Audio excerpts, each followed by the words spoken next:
YellowTelescope's YellowTelecast, the best practices for the best practices, providing the medical industry's best practices to the medical industry's best practices since 2008. Are you a doctor? Do you work for a doctor? Do you want to earn more, be more efficient, retain your team, hire for success, or just want to have a better lifestyle? I bet you do.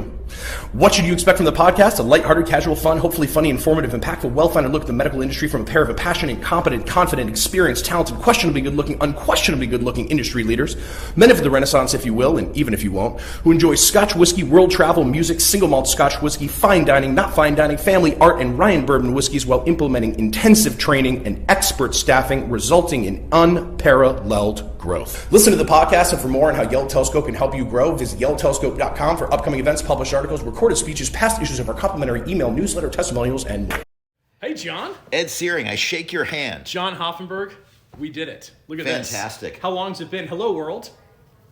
The podcast is back. It never went anywhere. No, they live on. It's evergreen content. It is. They've been there. We wanted everybody to get caught up with the volumes of excellent content already out there. But we have a saying, and I believe you came up with it, which was, we record a podcast consistently, at least every 1 month to 1 year. And we even broke that rule. I actually believe we are just over a year, Yeah. a year and change since our last podcast. And we apologize to all of you who religiously follow us every 1 month to 1 year. And for those who don't, well... Yeah. If you missed us, it's because we've been remiss. We've been busy, and that's a good thing. Things have been good. It's wonderful to be back. I am glad we're getting back on top of the podcasts. Yeah. They're fun to do, they're fun to make, and they're hopefully helpful to our wonderful clientele throughout the country. And in a way, it's interesting because we were thinking about the topic, as we rarely do well in advance because of what with all the need for better planning. That's right. And of course, given the fact that this becomes sort of an annual podcast, even though we'd really like to do it more like monthly, and it's actually on my list actually for the upcoming year to make sure we get a little bit more of that one-on-one FaceTime, a little bit more podcasting done. We should plan for it, Ed. How? With annual planning? That's exactly what our topic is on this episode of the podcast. Tips for annual planning, the power of annual planning, and as it relates to Who Not How? Who Not How, one of the great books. We're going to talk a little bit about it. So we're going to give you some real specifics on how to actually set up your practice or med spa's annual planning meeting. That's right. Some ideas on execution, and then just some philosophy on how it all really relates back to the concept of finding who's to solve your hows. But, you know, it is, as we're recording this, we're heading into December here, so whether you're listening to this in December, January, early next year, using this in future years as evergreen content, as Ed referenced, we have just finished our first day of our 2-day annual planning event. So day one is what we call a leadership meeting, where we had some of our senior people from all over the country that flew in today, and we had a great, robust day of planning. And then tomorrow we have our entire team together all day from 9 a.m. to 5 p.m., followed by a lovely dinner and cocktail hour for our big annual event. And so that gave us that idea of saying, gosh, we got to get some of these ideas, this content out there. So we're going to dive in shortly, but first, we got to pour ourselves a whiskey. And in fact, not only is the whiskey a bit of a surprise, but well, John, have I got one for you. The rest of the team and I got together, and we decided, while you're an impossible man to buy for, we wanted to go ahead and, yes, this is an actual Sprouts bag, just to show everybody in YouTube land that I'm actually a healthy eater. On behalf of Really is. The entire team at Yellow Telescope, just a small token, a token wrapped in tartan, if you will, which is Scotch, actually, which is also compliments to my wife, who actually picked out the wrapping paper. Thanks, Nellie. And the actual wrapped it. Yeah, so you actually, but this is unplanned. It doesn't have to be part of the podcast. So I'm actually opening my holiday gifts. Correct, because right it really should live in the annals of the podcast, and it's sort of somewhat related. And in fact, there you go. It's a two-parter. It's a two-parter. I'm going to narrate for those who aren't actually watching this. And of course, this is a combined gift from our entire team. Well, thank you, entire Yellow Tele team, Ed Searing, and all. Ooh, what a gorgeous, beautiful tumbler. Which you don't need another glass. I mean, we're about to drink out some very fine. Look at that. That is beautiful. Crystal, but really the gift is actually in the other box. It's sort of a set. Thank you very much. This is a nice way to start the podcast. Excellent. It's interesting. It was something that was sort of on the list, and there's a level of intentionality behind this. John's word of the year was The word of the year. Intentional. There's a level of intentionality. I love throwing all the stuff off screen. Oh, There it yeah. is. Well, No here problem. it is. I don't want to break this opening yet. Just slide open the top. There it is. It's That- really in there. Oh, wow. Look at this beauty. She's a beaut. I also put him on the spot so that this is actually being recorded. He has to like it because he's in front of the This world. is really just not for me. I don't know how else to say that to you. Like, I'm not, I've really been trying to be intentional and honest with my word, and I don't like it. I knew it. I don't know what it is yet, but it looks gorgeous. Beautiful. So Is this a decanter? It is a decanter. It's a personalized decanter. What they say is that it is larger than a dram but smaller than a bottle. Designed to specifically be and patterned after the tradition, the nighttime ritual of pouring yourself a water with the glass that fits on top. Instead, fill the decanter with your favorite whiskey for the evening. Put the crystal glass directly on, the lid fits right there. Okay. Put the crystal glass right on top, fits right on top, and then you can carry it with one hand. Maybe you've got a book in the other, maybe Sure. you've got a record in the other, and you get to go enjoy the ritual. You retire to your whiskey adjacent space, Exactly correct. as one does. And this is a gorgeous, gorgeous piece, and thank you. Now, so very much for the gift. of course, it's a two-part gift because as part of also being very intentional. Oh, there's more. Well- for those of you guys who don't enjoy holiday cheer or watching others get gifts, The answer is this. turn off our podcast right now. The gift is not only do you get to enjoy your decanter, but you also get to enjoy it with me so that we can have our own matching decanters, and then we actually that's are lovely. able to really intentionally fill up the whiskey for the podcast. Wow. Or at home, maybe, so just something to Well, bring. that's fantastic. Bridge Well, the it distance. must be done. So Just we're bridge the gonna distance. definitely do that. So we don't need these pieces of Orifer's junk. And yes, they have already been pre-rinsed. They're ready to go. Excellent. Ready to be enjoyed on air.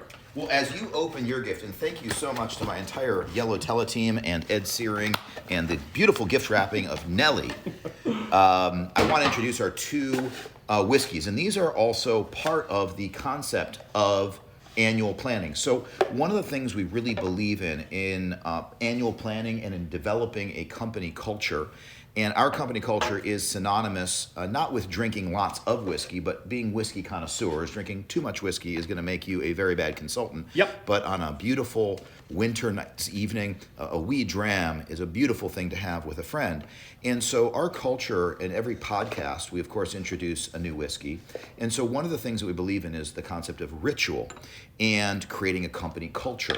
And one of the ways that we've done that is each year at our annual planning meeting, we open up a new whiskey or series of whiskeys based on the letter of the year. So the first year was letter A, so we'd say Aberlour. B would be for Balvenie, that was the second year. C would be for Carlisle. I have to keep going. D for... Dalwhinnie, Daluin. There you go. And then some years get a little difficult. When we get to year X in business, we're going to have a little trouble, but we'll get it. Yeah. This year is the year of the J, and that's one of the traditions we have. We have others, like we immortalize people on our Yellow Tele wall with a photo after their first year. We bobblehead people in year 2. People get their own small personal whiskey barrel at year 5. And so ritual is one of the keys to your annual planning meeting, where you don't just plan and do work, but you have something to look forward to, something to celebrate, and something to honor and be consistent with on an annual basis. So we're on year J. So we're doing a little sneak peek of tomorrow's tasting tonight. We wanted to share a little bit with you. And we have 2 bottles to try tonight. We'll see if we get to both. Excited We're going about to start with the piece de resistance, in my opinion, which is the Jura J. There's not a lot of J's, by the way, in Scotland. There are more in America, but not many. The Jura 21-year-old. This is called the 21-year-old Tide. This is whiskey that's aged in ex-bourbon casks and then is transferred into virgin bourbon casks, which are more well-behaved bourbon casks, or oak casks, I should say. So they're virgin. They have not had any liquid. I'm going to just leave that analogy right there for now. Yeah. But It's the anyway, holidays. It's fine. it's fine. You have a couple of these, and may not be at the end of the night. Who knows? Depends on if the two like each other. But in any case, it's a 21-year-old, beautifully aged. and should have some spicy notes because of that virgin oak. Should have some nice sweetness and so on because of the beautiful age on it. It's a nice 21-year-old from the Isle of Jura. Jura is near Isla. Isla is an island with the big 8 peaty distilleries, the super duper smokies, your Ardbegs, your Lafroigs, your Lagavulins, etc., Bruichladdich, and so on. This is a different island that you actually float past on the car ferry as you go from the west end of Scotland out to the islands of Islay. There's another island called Jura, and Jura is known for similarly peaty whiskey, but less peaty, like half the peat maybe. Depends on the exact stuff, and Jura is their beautiful distillery that has a cult-like following. So, shall I pour this into your decanter? Yes, please. So we can see the full experience here. The full experience. And you said by just a little wee dram, right? Sure. Just to ooh, look at that beautiful, beautiful Wow. decanter. And then it'll, just sort of keep it, sort of just in case. One doesn't simply And again, drink out of a dram. One transfers it to an appropriate man's decanter. And then pours. Do we clink both times? Clink. I think we can. This goes into this beautiful There it is. crystal. Just in case you want to Perfect. save a little Much bit for better than just later. pouring the bottle. And should we make it through this, one of our other bottles, which just has to be immortalized on a podcast, even though the Jura is a little more rare, there are some beautiful bottles you can buy at auction of all kinds of interesting one-off Jura stuff. But back to something more mainstream, which is the Rolex of whiskey. It has to be immortalized on our podcast. There's Audemars. There's Panerai.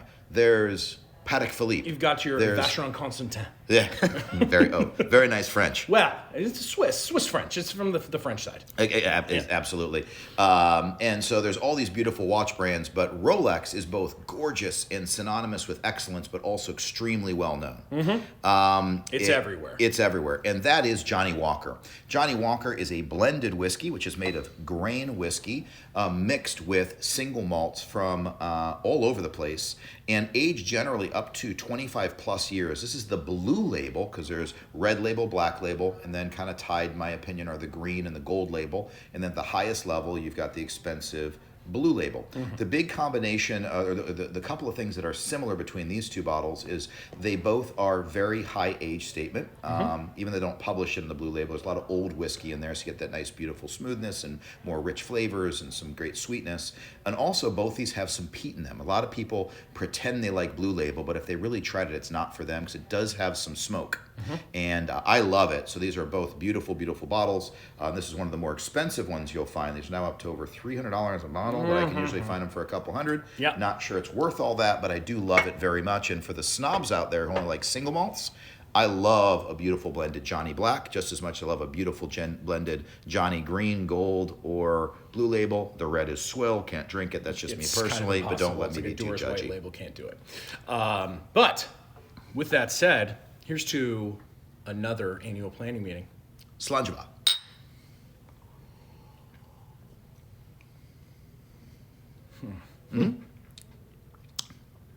Thoughts?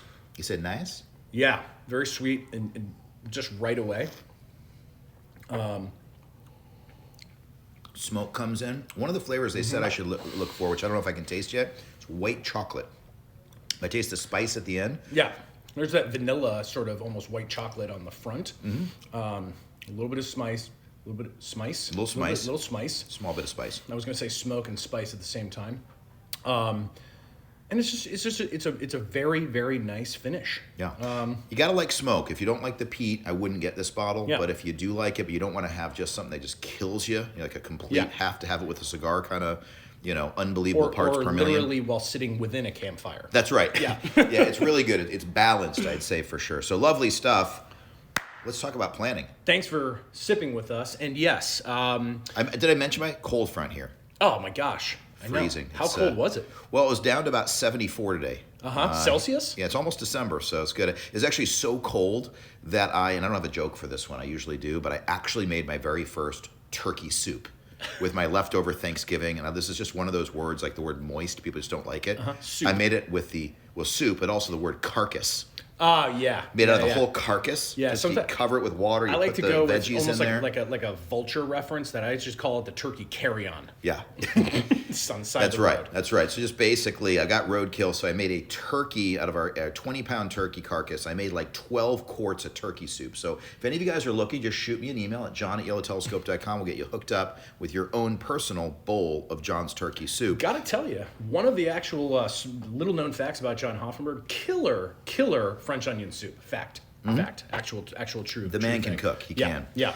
So we talk about planning, and that's the topic for today. We wanted to give just some specific takeaways on kind of what we're doing and maybe kind of what we recommend to a lot of our clients in terms of planning a planning meeting, and then relate that back maybe a little bit to Who, Not How, one of our favorite books. Indeed, and it's something that we've been preaching for many years, and I don't know where we got it from and somewhere else, but it's something that we also practice, and we're big believers in practicing what we preach. And when talking about the topic for the podcast, sometimes it's about current events within our industry, or sometimes it's about very salient things we're seeing within hiring or the economy, or something we're seeing within many of our clients' practices from a sales or management perspective. But we thought in this case it was something that was very fresh in our minds, since we literally just completed the first half of our annual planning meeting. The way that we've always structured it has always been that it's a combination of our holiday party, and if we're going to get together with everybody to celebrate and maybe have some cocktails, well, maybe we precede that with an actual structured, very productive 6 to 8 hour meeting with an agenda. It's planned, we feed everybody, it's catered, it's a true day out of the office to work on the business, since we're spending so many days working for the business. And just over the last year or two is when we introduced the concept of the pre-meeting meeting, by actually having our leadership team, some of the most senior folks that do most of the high-level consulting and management operations within our company and for our clients, to come in that afternoon before, so we get a little bit more focused time on some of the broader topics, and also so we can come to the meeting tomorrow even that much more prepared for the rest of the team about what we've done well this year, what we're looking forward to, and how we're going to accomplish some of those goals. Yeah, absolutely. And I think it's interesting hearing you say it, because it just flows right off your tongue, almost like this has always been planned. And it makes all kinds of sense to me, everything you just said. And I've also realized that when I started doing these, that like long sentence you just gave was like very complex to me. It would take me weeks to think through. And so what I think about are what are some actionable kind of like takeaways from that. And so a couple things you heard Ed say is, number one, we plan it. First of all, we have had this date on the calendar since our last annual planning meeting. So we recommend for most medical practices, med spas and similar, that you have your annual planning meeting very likely around late November, early November, or early December. Do your best not to plan your year in January and February, because you've already started the year. Now, if you're listening to this in January and saying, oh shucks, well, go ahead and get it done. Better to get it done than not. But plan your next one almost a year in advance and get that on the docket for November or early December. Number two, what I heard you talk about is that we have agendas. And yes, it makes sense. We don't always do a perfect job of it, but there should be a specific number of topics. I'd keep that number of topics short, because it's going to get long and you end up going off on tangents. But do your best to keep it to a page. Do your best to distill down all those different ideas, even if there's subtopics, into maybe 4 to 6 total topics that get done. You're not going to try to solve all the world's ills in a single day, but have an agenda. Third, make sure all of your people are there and they know about it in advance. And the fourth thing that I heard you talk about, whether you're a little bit larger like us and have kind of 2 days of meetings with different leadership groups, or maybe you're a smaller group with just 2 or 3 or 5 or 8 employees and you just do it all in one day, it should be, in our view, off-site. And now you can do the meeting at your office if budgets don't permit or there just isn't a lot of options, but we recommend, if you can, get off-site. We're recording this from my den, just kind of my hangout. And we do that every year. It allows people to kind of get to know me and be a part of what I do every day and where I live, and just feel like you're not at the office. We recommend getting off site. We recommend that it's at least 3 or 4 hours, and maybe at least maybe a full day even at a minimum, because you can't plan a whole year in an hour and a half, but maybe you can in a day. And so those are just some key things I'd have kind of instituted in terms of the organization and setup of it. And then last, make sure, what I heard is that you have something fun planned at the end. We do a dinner and a cocktail hour. We take the team out to someplace rather special. Whatever it might be, it rotates every year, and we do our Year of the J tasting. We give out holiday cards. We give out holiday bonuses if it's a good year, and do some of those other traditions and rituals we talked about before. But please continue. Well, I mean, I think that, whether it's a restaurant private room that you rent out for half a day, or you go to a local hotel and actually get a meeting room, or it is, the owner or doctor's home, or, some other special place nearby. The idea of just having a setup and getting out of the office. And in a way, it's almost like, the psychology behind our annual seminar. I mean, we believe that people learn better and are going to be much more effective if they're staying in an absolutely gorgeous 5-star resort with their team working on the business. And it's sort of the same thing. I mean, it's no 5-star resort. It's, the den's nice, a nice place for us to be able to do this meeting. Yeah, it's very nice. Yeah. And so it's special. In fact, we, even as part of our planning meeting, we're already planning the next planning meeting, so that we can keep planning our planning meetings. And in some ways, we're actually even thinking about changing venues and making it, even more of a retreat, et cetera, because it really is a special time for us. But it's also particularly effective because we go into it knowing, having prepared what each one of the months coming ahead next year looks like compared to what the months looked like, or in our case, sort of seasons or times of years, or around the meetings that we're typically going to be attending.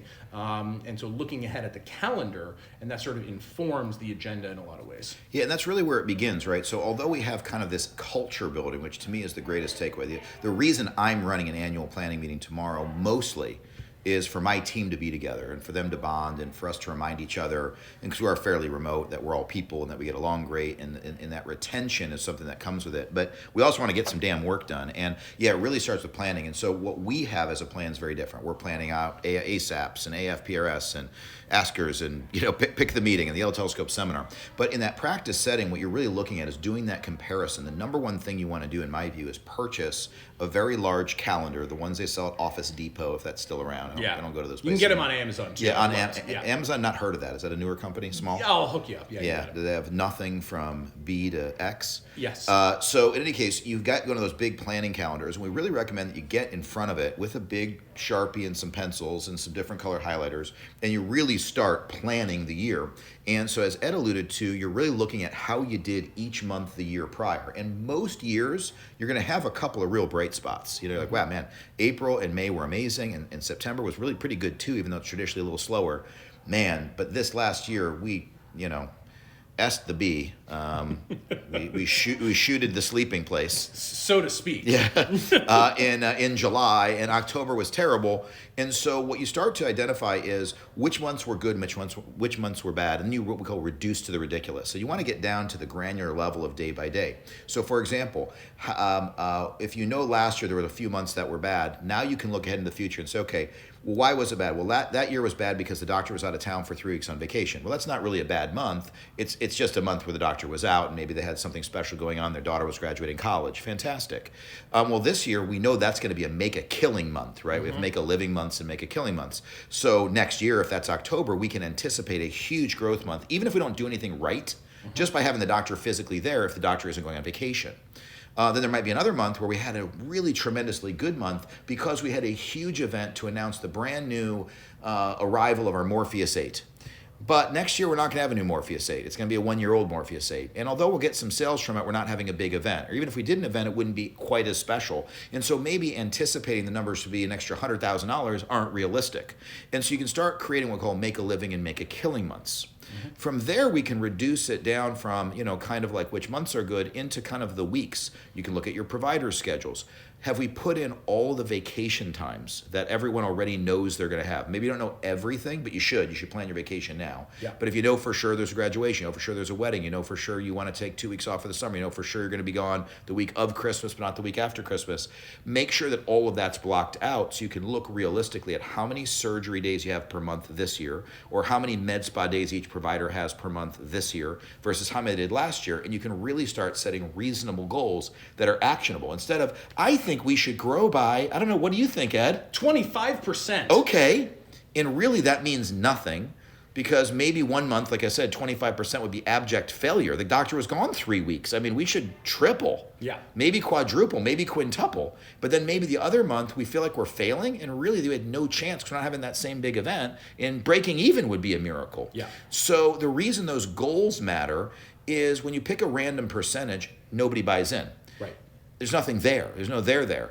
And the only reason to have goals is to get your team to buy in, because when the team buys into the goal, they change their behavior. And once you have a behavior change and a goal to hit attached to an incentive, a dinner out, a pizza party, a trip, a brand new gold something, whatever it is, based on your budget, then they say, well, I actually think I can do that because I can see on paper where that is logical and reasonable, and now I'm going to go after it. So the first chunk of your meeting is really just working backwards, as Ed said, and planning out month by month by looking back a year and looking forward a year, so you can create realistic numbers that are challenging but doable, so that you can set a contest based on those goals and have your team actually buy into it.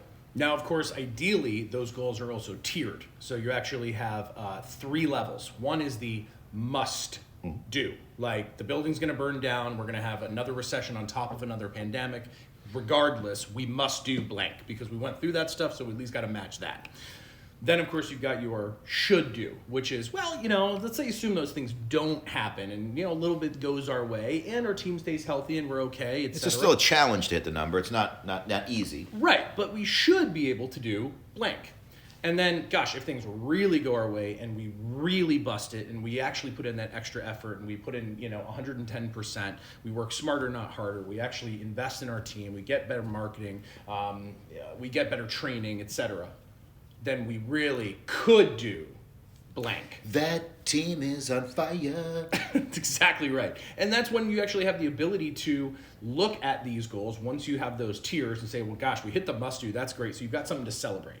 It's not pass fail because you didn't have the extra, big, crazy record breaking month. You at least hit that sort of minimum. And if you don't, that's okay too, because once you actually do map out each of these goals month by month, breaking it down to the ridiculous, as John said, then you also, of course, need to make the plan to revisit them at least quarterly throughout the rest of the year.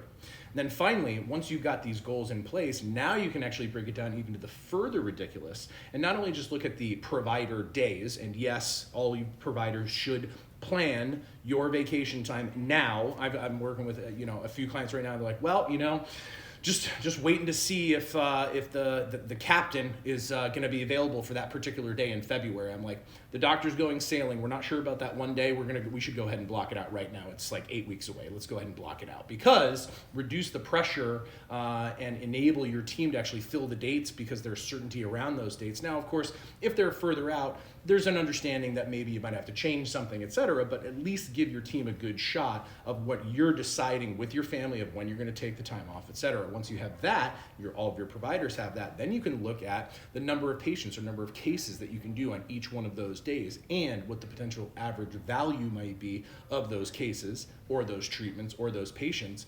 Then you can actually look at how to maximize the value from typically getting further booked out based on your available consultation schedule, making sure you have the consult time available to actually fill those surgical cases or the clinical time to be able to fill those non-surgical treatments. And then, I should take a breath at some point, you can actually talk about your marketing.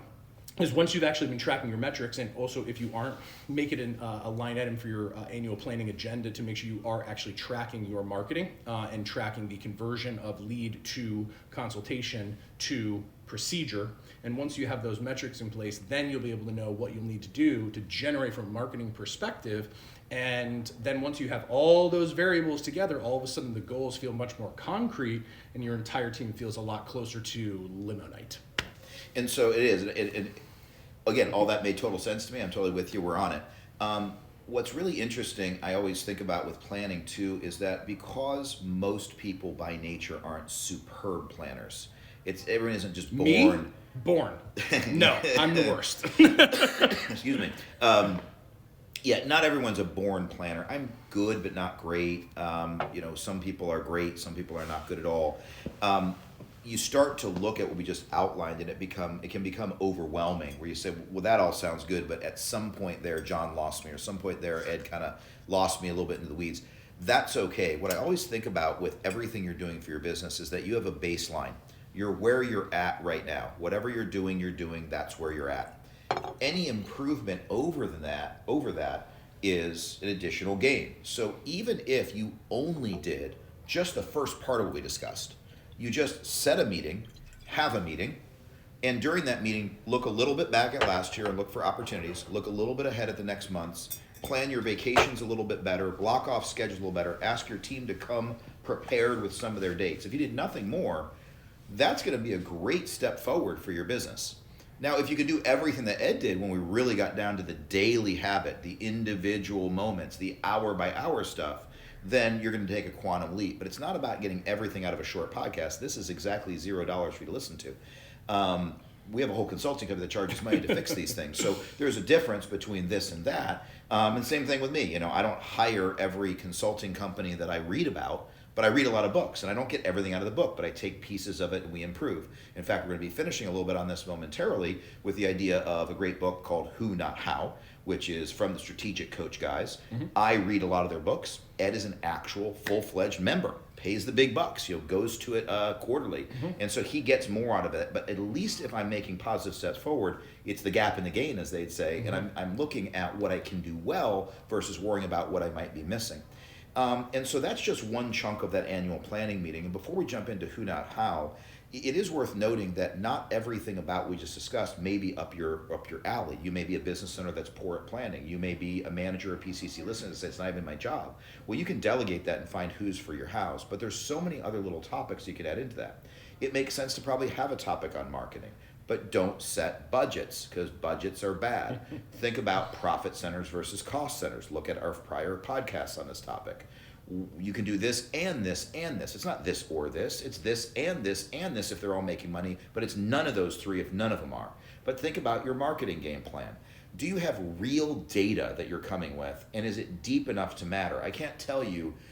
I would guess 80 to 90% of my conversations with doctors and business owners about how they have data showing something is or isn't working is usually not detailed enough. It's well-intentioned and it's good information, but it doesn't actually have all the stats. Say, well, we did an ad with X, fill in the magazine, the web team, the whatever, and it didn't work, the pay-per-click marketing, etc.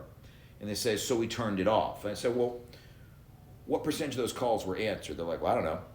Well, was your PCC trained? I don't have a PCC. Or, yeah, I guess she did a webinar when she first started. What's your booking ratio? I don't know. You don't know your booking ratios. Well, okay, let's say it's national average of 15, 20% same day, 30, 40% overall. Well, it may be that ad's garbage, but it may not be. It may be that your PCC is untrained and needs more training. It may be that you're missing all the calls and no one's answering the phone. It may be that your tracking is incorrect in Google Analytics. You haven't dove deep enough. You have some data, but some data doesn't give you a perfect answer. So I'd have a topic on deep dive data on marketing. You might have a topic on who we need to hire for next year. I think it's a good topic to get feedback from your team. How are we doing on workload? I don't always hire people because my team says we need to, but usually if I've got a consensus from 6 or 7 of them, they're like, dude, we are getting smashed here. We have to get some help. Probably you need more people. We believe in, again, see other podcasts, getting one more person you think you need. That's right. Right? There's so many different topics that you can have. And crowdsource. One of the things I don't love from a team, and I sometimes get this, is we didn't get a lot from the meeting. I'm like, great, what subjects did you submit that you wanted to get? Well, I didn't really submit anything. Mm-hmm. Make sure you email your people a month prior or 2 weeks prior, not the day prior, with please submit anything you want to make the meeting. We can't promise everything makes the agenda, but let us know topics you might be interested in. That way, if they submit them and they're good, you don't have to write so much of your meeting. Again, they're who's to solve your how. How do I make an agenda? I ask other people to be my who.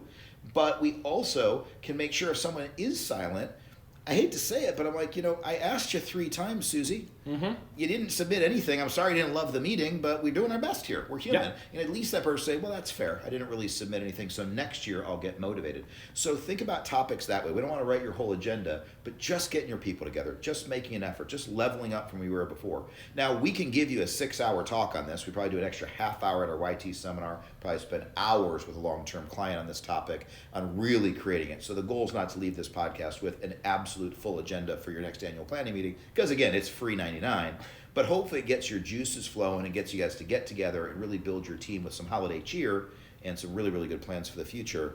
But you know what?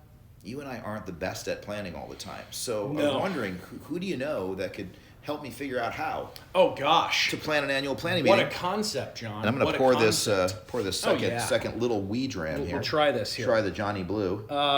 So it's quite the pour there, buddy. Interesting. Yeah, it's tough to know. There's no way to know with the decanter. Yeah. I will never actually allow anyone to pour something from a bottle into a glass ever again. Like, first place the bottle's contents into the first glass, and then Transfer to the why next is everybody glass. fancy British? I don't know.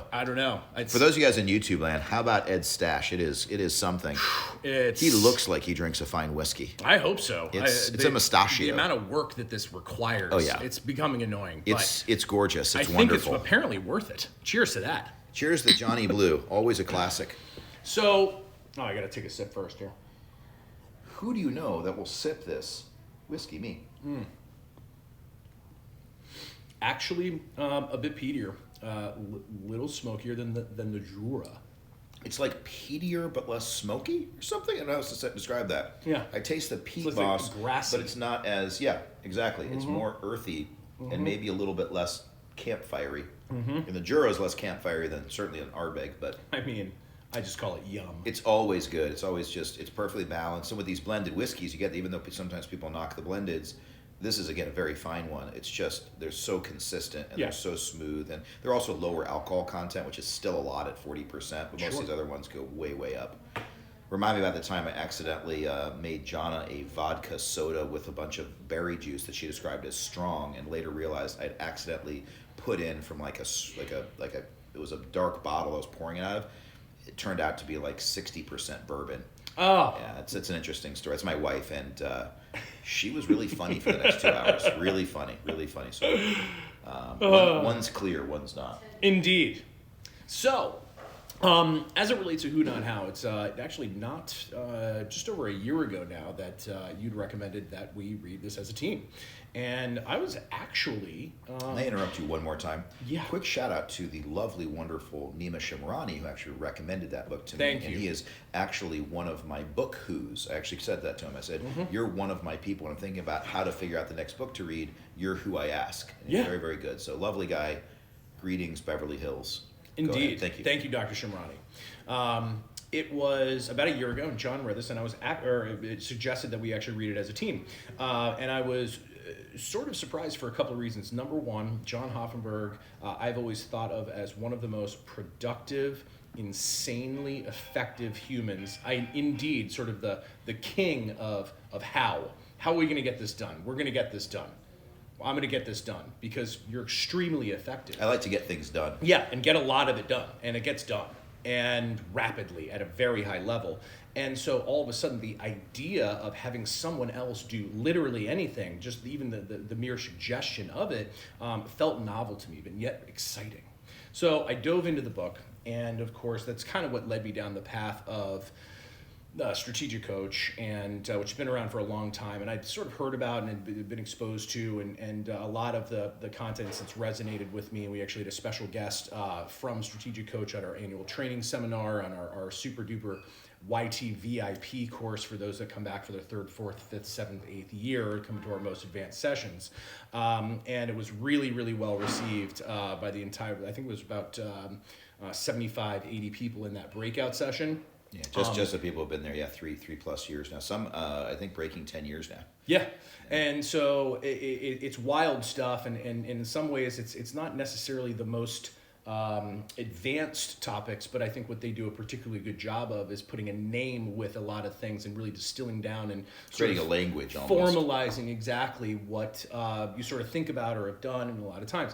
And so the basic concept of Who Not How, of course, is determining the things that you either aren't great at or don't like doing or don't earn your business that much money, or could if somebody else was doing them.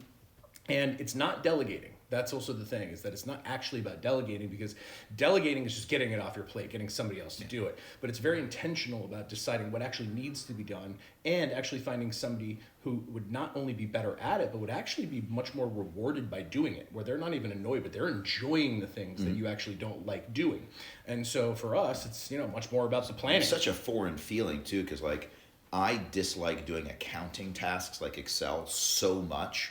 I can't even fathom another human being likes it, but my accountant loves it. Yeah. And he heard that I speak from stage, and he's like, wow, to how many people? I'm like, yeah, that many. And they're like, that I would be just losing my mind. I'm like, see, just get up and talk. It's fun. Yeah. I'm paid to have a whiskey right now. It's great. And it's remembering partially that there are people out there that the things that make you least happy make them the most happy, and vice versa. The things you do that you think you're so lucky you can do just would freak the heck out of somebody else. And it's recognizing that it's not punishment to delegate stuff you hate because someone else loves it. Well, exactly right. And of course, the whole idea is that it frees you up to do more of the things that you actually really like to do. So, for example, when it comes to our annual planning, and it's hard because, when you're an entrepreneur, you're a doctor, you're used to kind of sort of being in control, you're sort of used to making sure, sort of maniacal about the things that are getting done. And, if it's going to get done right, you got to do it yourself kind of attitude. And of course, we've got this whole culture of thriving in the idea of we're doing so much, and I didn't even go to the bathroom today, and pounding our chest because we only get 6 hours of sleep and all this craziness. When the reality is, we really should just be focusing on the things that we do best, because inevitably that's what leads us to greater and better things, because we're not burning out. And of course, that's also generally what earns your business the most money, particularly when you're in a service-based industry and you're offering those things. Yeah, that gut feeling that most surgeons I speak to have of, I feel like I should be in the OR. It's their happy place. I'm like, that's because you should. You love it. Like I do, again, as you hear in every podcast, I do a terrible surgery. Yeah. Just because it's illegal mostly and I haven't learned. I know, I had to get a revision. Yeah, it's bad. It's amazing that the doctors and the bed spa owners and everybody, you guys have the instinct. You're like, I don't like doing marketing. I don't want to do social media. I hate doing I don't like managing the team, which always sounds like you don't like people, right? People hate saying that. I don't like managing our team. Ooh, I take that the right. I'm like, oh, do you hate your people? No, they don't hate their people. They love their people. You love going out for tacos with your team.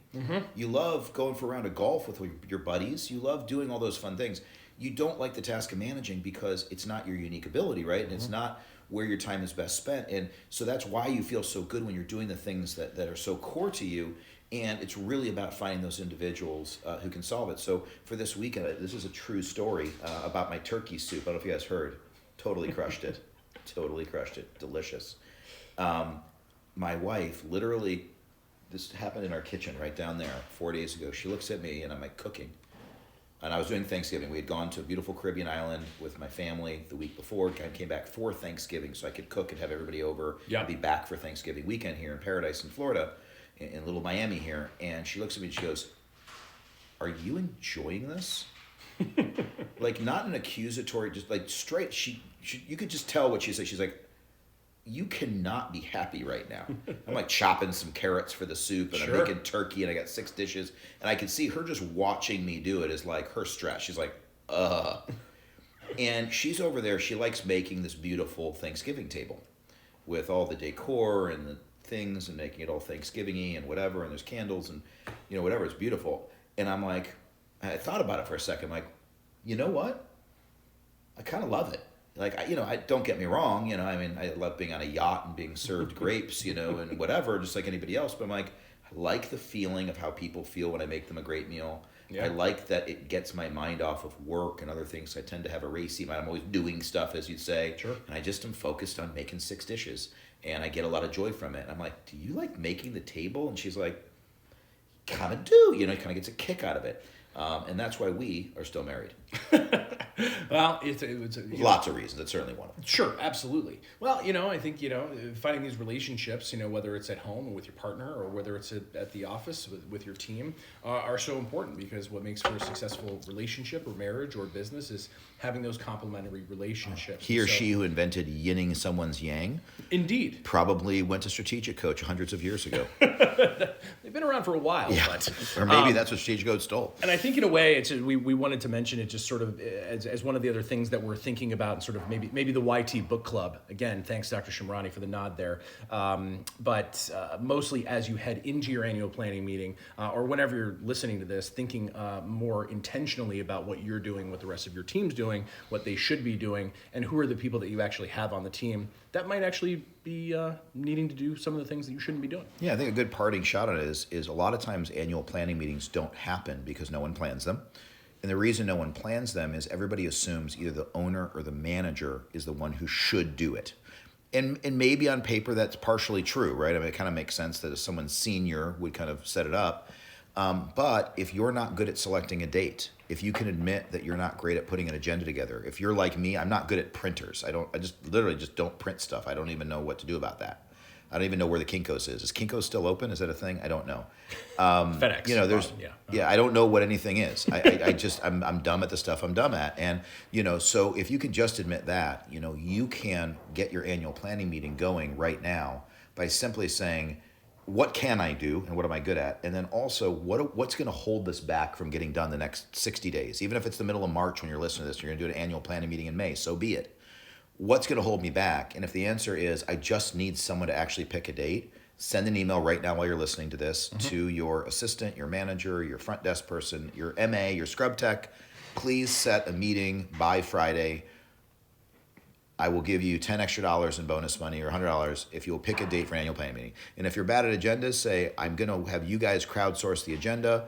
We're going to have everyone submit. You must submit 5 topics. We're then going to take a vote on the 6 most important ones, and those will be the agenda. And who cares if any of it's any good the first year? But you're getting something done, and you're going to get progress, and you're going to love it. And then think about some fun traditions. If you're not someone like I'm very good at traditions and rituals. I'm very bad at remembering birthdays. So I have someone who sends out birthday cakes, but I'll come up with an idea. There's someone on your team that'll come up with a creative idea. What's something that's very us? What's very Med Spa of Tulsa? What's very plastic surgery practice of Minneapolis about us? Oh, well, we're, our doctor's 7'6". So, okay, have the tall man award of the year. Great. Come up with something, but someone in your office is the person who comes up with those quick ideas, but create some sort of tradition or ritual, or at least go to the same restaurant every year that's famous, or at least have everybody over to your house and barbecue for them and do something that's serving them. But find something, give them a little bonus check, do something, set a contest, but do something. Nothing happens till you commit, and nothing happens with commitment till you believe. And I believe you guys can have an annual planning meeting. Well said. Here's to another successful year. Here's to a successful annual planning meeting for everybody out there. Thank you so much for listening. Parting shots, things coming up. Gosh, we're basically done. The entire year. Yeah. Well, I will mention this. We just had another great Yellow Telescope seminar. It was our 13th annual. It was at the Atlantis at the Cove, their beautiful 5-star hotel in the Bahamas. The year before was Ritz-Carlton Cancun. We have announced for next year, weekend of October 18th, I believe, is at the Arizona Biltmore in Scottsdale, Paradise Valley area where I went to high school, near and dear to my heart. We got some amazing surprise and delight moments. It's going to be an unbelievable event. We've already outsold our entire attendance from about a month ago, from 5 weeks ago, with another 10 months to go. So it will be another record-breaking event. We are at 90% capacity, so we do have some spots left. If you're interested, we'd love to hear from you to tell you a little about it. It's info@YellowTelescope.com, or give us a buzz, or go to YellowTelescope.com. Other than that, we'll be at all the major meetings coming up if you'll be at them, although those are mostly months away. Have a wonderful Christmas, Hanukkah, New Year's, happy early January, and to a wonderful 2024. The State of the Union is good, and these are the good old days. Cheers. Play us out, Jill. Should we still do that? I don't know. Yeah, cheers.